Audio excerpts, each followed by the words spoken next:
Sa ngalan ng Ama at ng Anak at ng Espiritu Santo, Amen.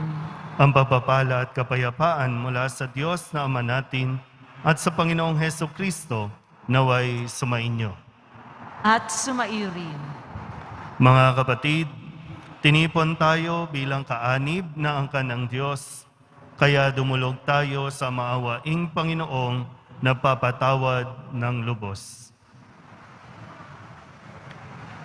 Sinugong tagapagpagaling sa mga nagsisisi, Panginoon, kaawaan mo kami.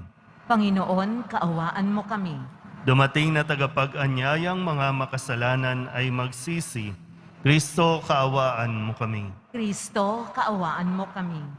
Nakaluklok ka sa kanan ng Diyos Ama para ipamagitan kami. Panginoon, kaawaan mo kami. Panginoon, kaawaan mo kami. Kaawaan tayo na makapangyarihang Diyos, patawarin tayo sa ating mga kasalanan at patnubayan tayo sa buhay na walang hanggan. Amen. Manalangin tayo. Ama naming makapangyarihan, ipinaglalaan mo kami ng kaukulang tulong na sa aming kahinaan ay iyong itinutugon. Ang iyong kaloob sa ikapagpapatawad ng mga kasalanan ay makamtanawa namin ng buong kaligayahan. Sa pagtanggap namin nito, kami naway makapamuhay ayon sa inaasahan mo. Sa pamamagitan ni Jesucristo, kasama ng Espiritu Santo, magpasawalang hanggan. Amen. Magsiupo po ang lahat.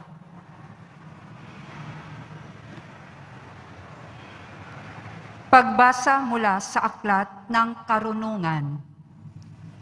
Sinabi ng masasama, tambangan natin ang mga taong matuwid, pagkat hadlang sila sa ating mga balak. Ipinamumukha nila sa atin ang pagsuway sa kautusan, at sinasabing tayo'y nagkasala laban sa ating kaugalian.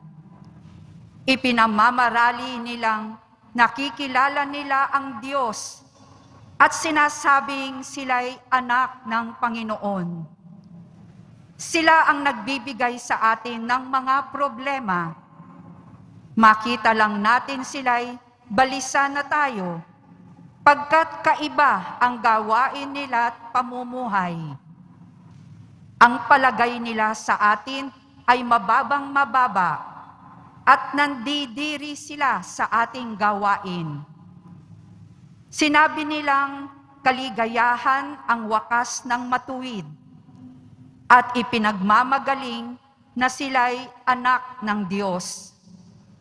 Tingnan natin kung ang salita nila'y magkakatotoo, kung ano ang mangyayari sa kanila pagkamatay nila.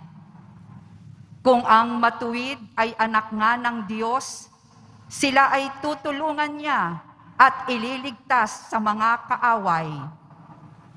Subukin natin silang dustain at pahirapan upang malaman natin kung hanggang saan ang kanilang kagandahang asal at kung hanggang kailan sila makatatagal.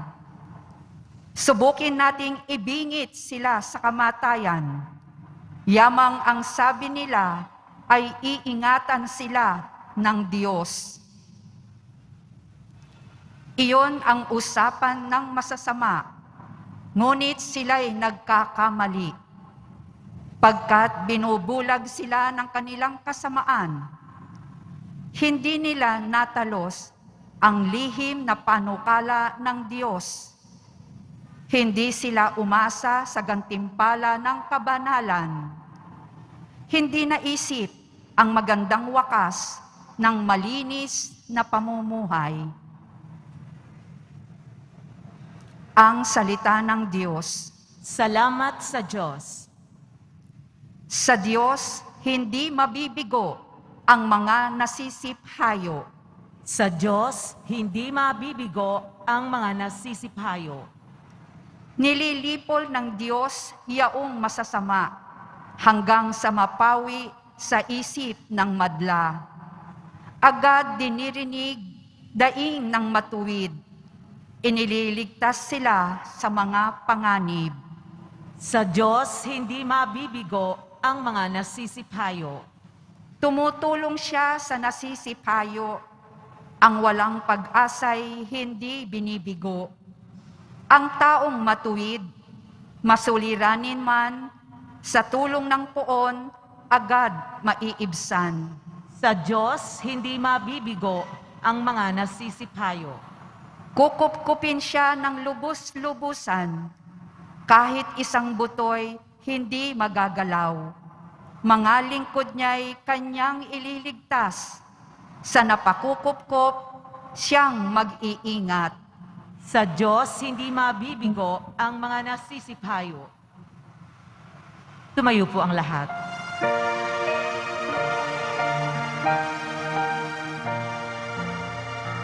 Nagpupuri kami sa'yo, Panginoong Jesucristo. Nagpupuri kami sa'yo, Panginoong Jesucristo.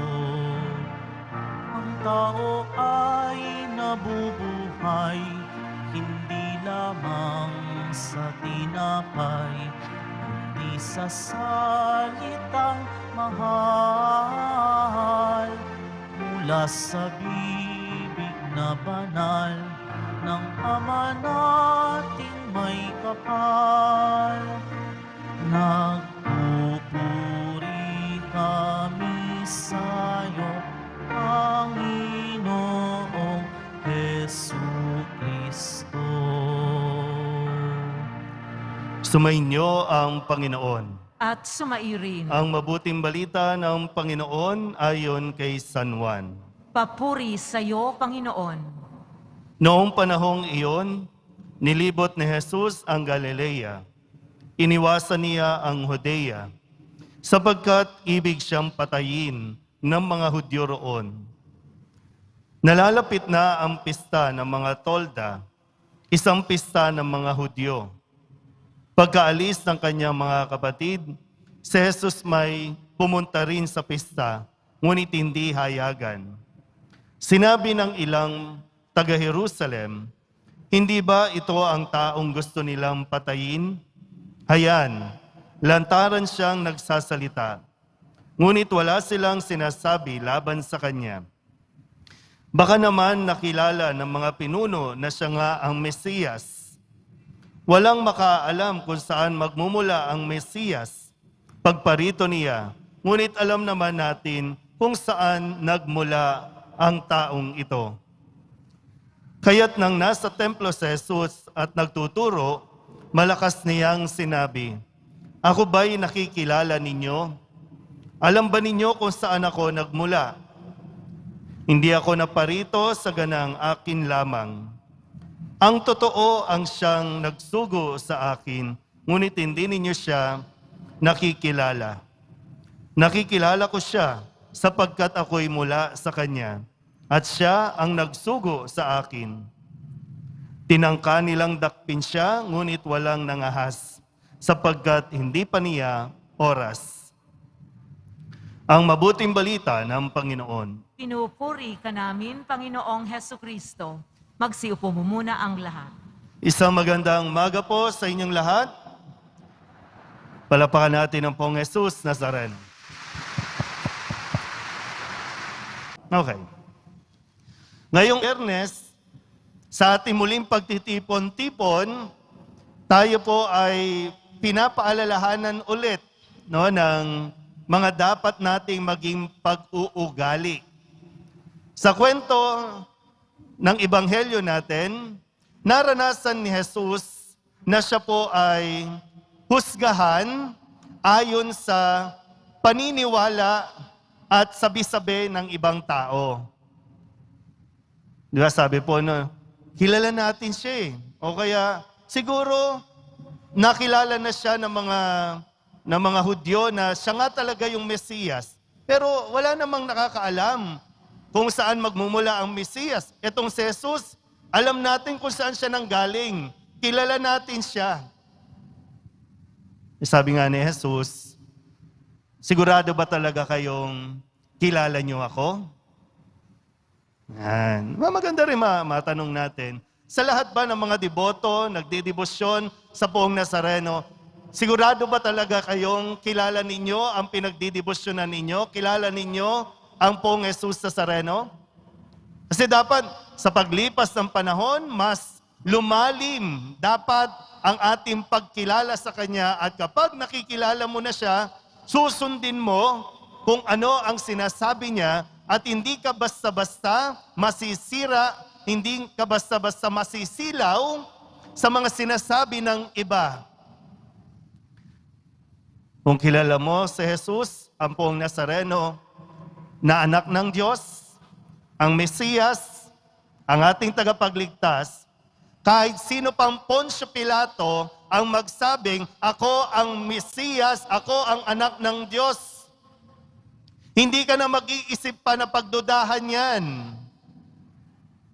Minsan bilib din ako, no? Kapag may nagsasabing, pag may sumusulpot na mga pastor, no? Sasabihin, ako ang mahal na birhen, ako ang si Jesus, ako ang Santo Niño. Ang daming na-attract, no? Ang daming lumalapit. No? Sadya sigurong medyo mababaw pa ang ating pagkilala sa Poong Jesus Nazareno. Kaya ngayong paanyaya, kilalanin mo ng mabuti. Hindi lang basta sa pagsisimba, lalo tigit sa pagbabasa ng Biblia, diyan mo makikilala ng lubusan si Jesus. Yung ikaw na mismo, kung yung sa mga una, pwedeng naririnig mo lang sa ibang tao, sa ibang deboto, naririnig mo lang kung ano yung ginagawa dito. Pero ngayon, ikaw dapat mismo ang sumasaliksik. Lalo pa, no, sa panahon natin ngayon, yung trend, di ba? No, yung kung ano nagtitrending. Kung anong sinabi ng iba, pwedeng misinformation, pwedeng disinformation. Ikaw naman, tamad kang magsaliksik, tamad kang magtanong-tanong, maghalukay ng information. Siguro nga. Totoo nga. Kaya hindi lang tayo deboto sa pangalan. Kaya ngayon, sabi ko kanina, muling nagbabalik. Pag lumapit ka pa dyan, umakyat ka, inawakan mo yung Nazareno, sigurado ka ba talaga sa hinahawakan mo? Kaya ang sabi niyan, sino mang nagnanais sumunod sa akin, dapat limutin ang sarili, pasanin ang kanyang krus, sumunod sa akin. Baka ang tingin mo dyan, mapaghimala lang. Baka ang tingin mo, may magic lang. Ayun na, alam na natin kung bakit madaling mabuyo, kung bakit madaling masilaw, maligaw ng paniniwala. Importante po yung pagkakilala sa sarili. Yan yung pinatunayan ni Jesus sa ating ebanghelyo ngayon. Kung paanong sa propesiya ni Jeremias sa unang pagbasa, ang sabi po doon, ganito mag-isip ang masasama. Tambangan natin yung mababait, yung mabubuti. Kasi dahil sa kanilang kabutihan, mas lumilitaw ang ating kasamaan. Kaya, nag-isip ang masasama, patayin natin. Para hindi makita yung atin. Yun mismo naranasan ni Jesus. Pinagbabalakan siyang patayin, nire-reject siya. Kasi nakikita ng masasama na sa kabutihan ni Jesus, lumalabas sila tuloy yung masama.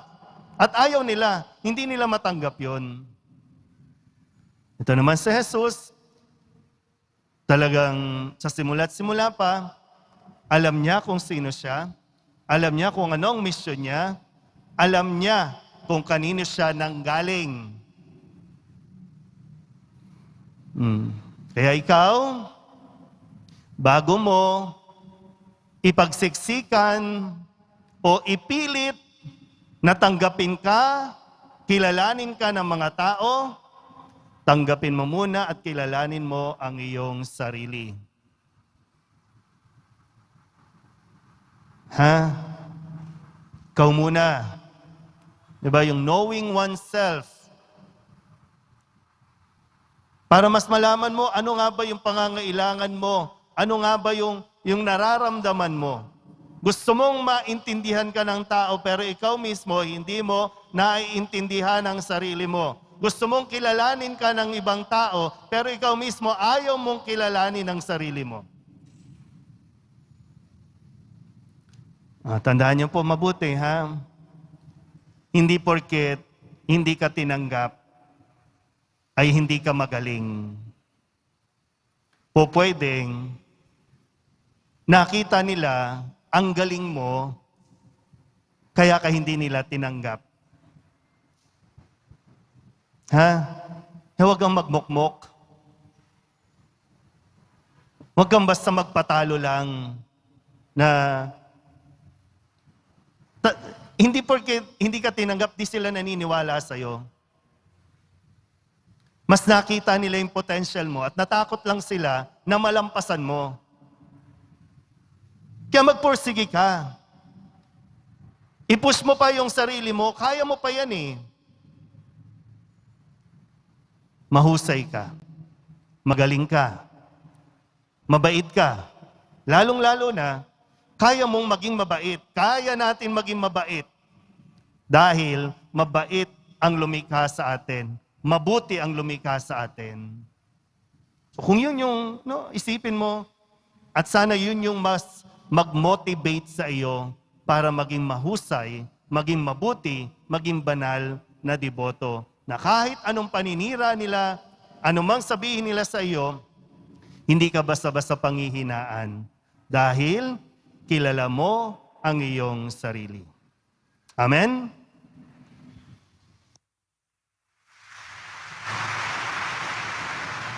Tumayo po ang lahat. Mga kapatid, sa ating paglalakbay sa buhay, idalangin natin na pagkalooban tayo ng tapang na magsalita at magsikap para sa katotohanan. Ang ating pong itutugon, Panginoon, palakasin mo kami sa iyong katotohanan. Panginoon, palakasin mo kami sa iyong katotohanan. Ang mga kasapi ng simbahan naway magsikap na palaganapin ang mabuting balita ni Jesus sa buong mundo. Manalangin tayo. Panginoon, palakasin mo kami sa iyong katotohanan.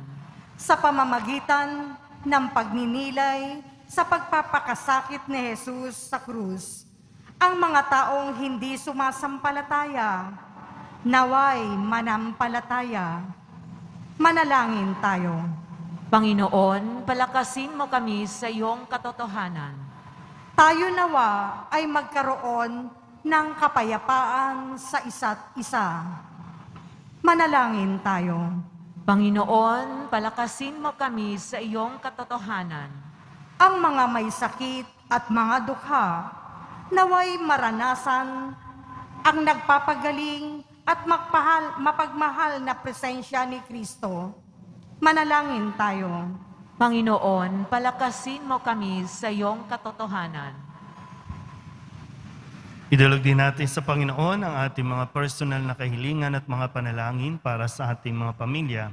Ganon din ang lahat ng mga misang pasasalamat, espesyal na intensyon at mga kaluluwa na inihiling na ipagdasal sa misang ito.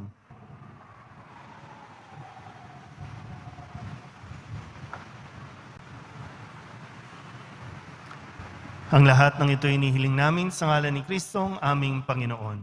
Amen. Mupo na po muna ang lahat.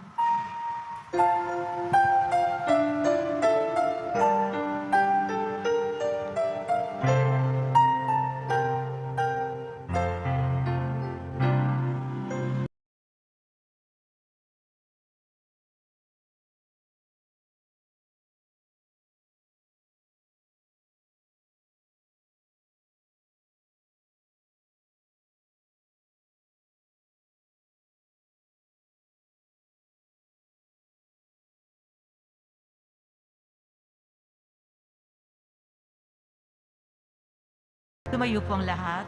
Manalangin kayo mga kapatid upang paghahain natin ang kalugdan ng Diyos amang makapangyarihan. Tanggapin nawa ng Panginoon itong paghahain sa iyong mga kamay, sa kapurihan niya at karangalan, sa ating kapakinabangan at sa buong sambayanan niyang banal. Ama naming lumikha, ang paghahain ito sa kapagpapatawad ng mga kasalanan ay siya nawang magpagindapat na kami maging lalong dalisay sa pagharap sa iyo sa pamamagitan ni Jesucristo kasama ng Espiritu Santo magpasawalang hanggan.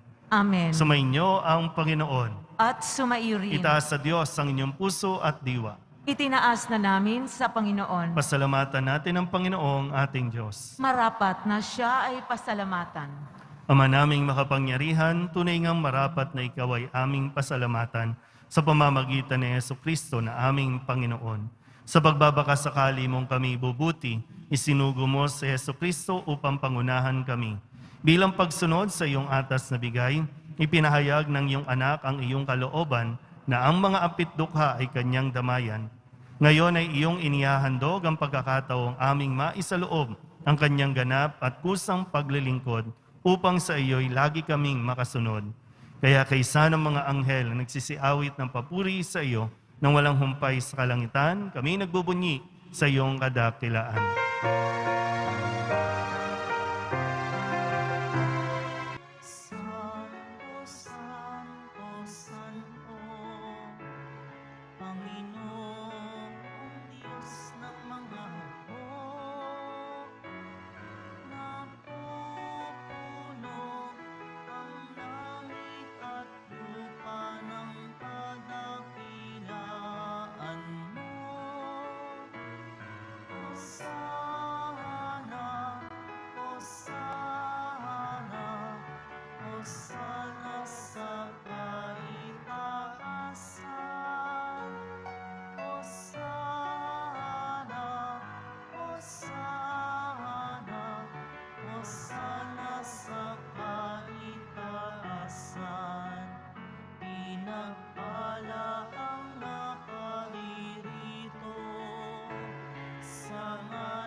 Hosana sa kaitaasan, Hosana, Hosana, Hosana sa kaitaasan. Lumuhod po ang lahat. Ama naming banal, ikaw ang bukal ng tanang kabanalan, kaya't sa pamamagitan ng iyong Espiritu, gawin mong banal ang kaloob na ito upang para sa aming maging katawan at dugo ng aming Panginoong Hesukristo. Bago niya pinagtiis ang kusang loob na maging handog, inawakan niya ang tinapay, pinasalamatan kaniya, pinaghati-hati niya iyon, iniabot sa kanyang mga alagad at sinabi, "Tanggapin ninyong lahat ito at kanin, ito ang aking katawan na ihahandog para sa inyo."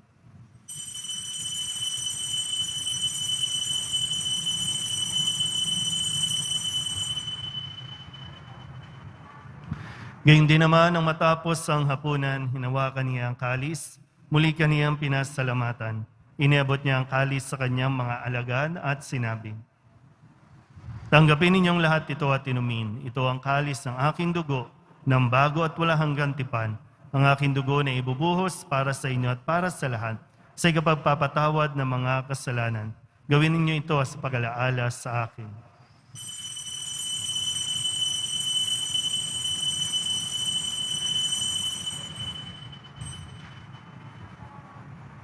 Ipagbunyi natin ang misteryo ng pananampalataya. Si Kristo ay namatay, si Kristo ay nabuhay, si Kristo ay babalik sa wakas ng panahon.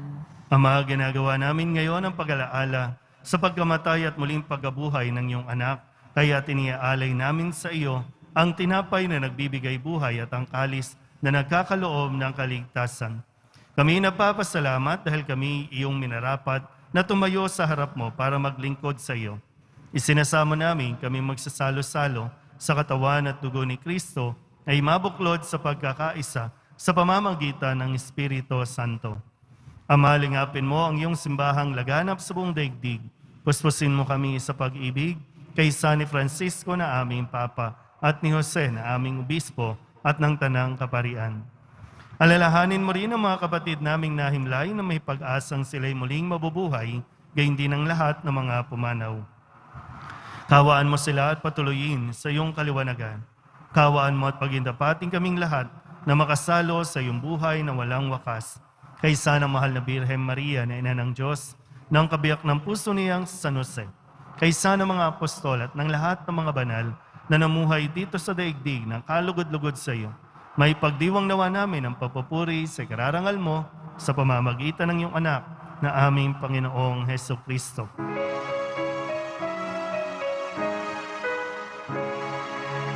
Sa pamamagitan ni Kristo, kasama niya at sa Kanya, ang lahat ng parangal at papuri ay sa iyo, Diyos Ama, makapangyarihan, kasama ng Espiritu Santo, magpasawalang hanggan. Amen.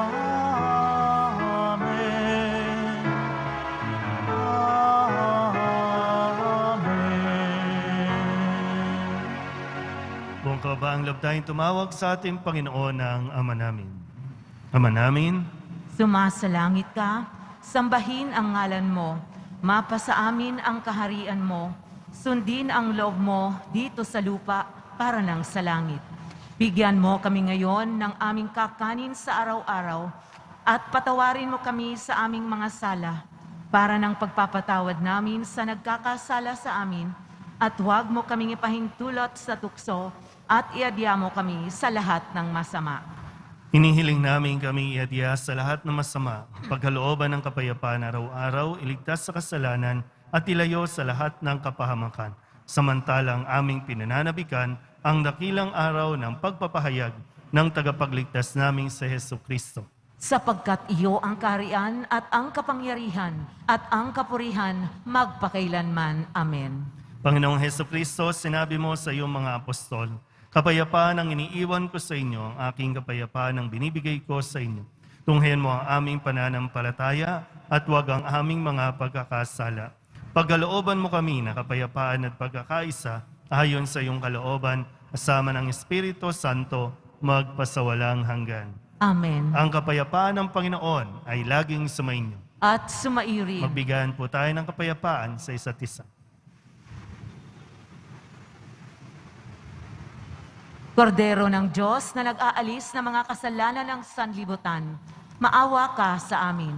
Kordero ng Diyos na nag-aalis ng mga kasalanan ng sanlibutan, maawa ka sa amin. Kordero ng Diyos na nag-aalis ng mga kasalanan ng sanlibutan, ipagkaloob mo sa amin ang kapayapaan. Lumuhod po ang lahat. Ito ang kordero ng Diyos. Ito ang nag-aalis ng kasalanan ng sanlibutan. Mapalad ang mga inaanyahan sa kanyang piging. Panginoon, hindi ako karapat-dapat na magpatuloy sa iyo, ngunit sa isang salita mo lamang ay gagaling na ako. Katawan ni Kristo, Amen.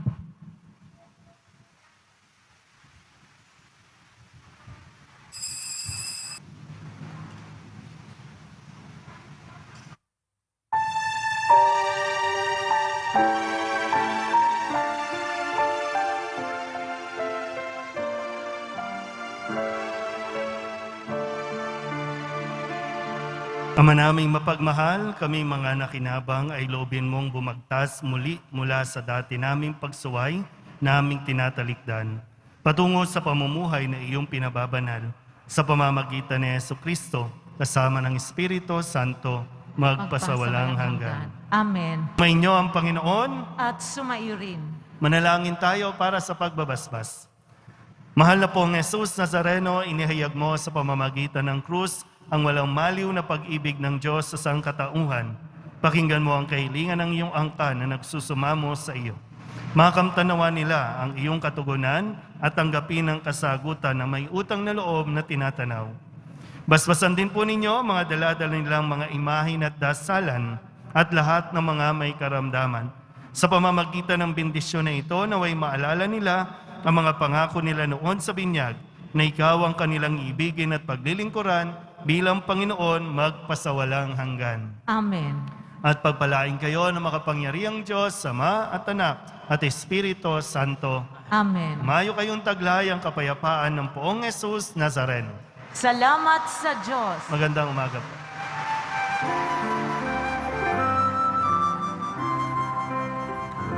Nuestro Padre Jesus Nazareno, sinasamba ka namin. Pinipintuho ka namin. Aral mo ang aming buhay at kaligtasan. Nuestro Padre Jesus Nazareno, iligtas mo kami sa kasalanan. Ang krus mong pinamatayan ay sagisag ng aming kaligtasan. Nuestro Padre Jesus Nazareno, tinahangal ka namin. Nuestro Padre Jesus Nazareno,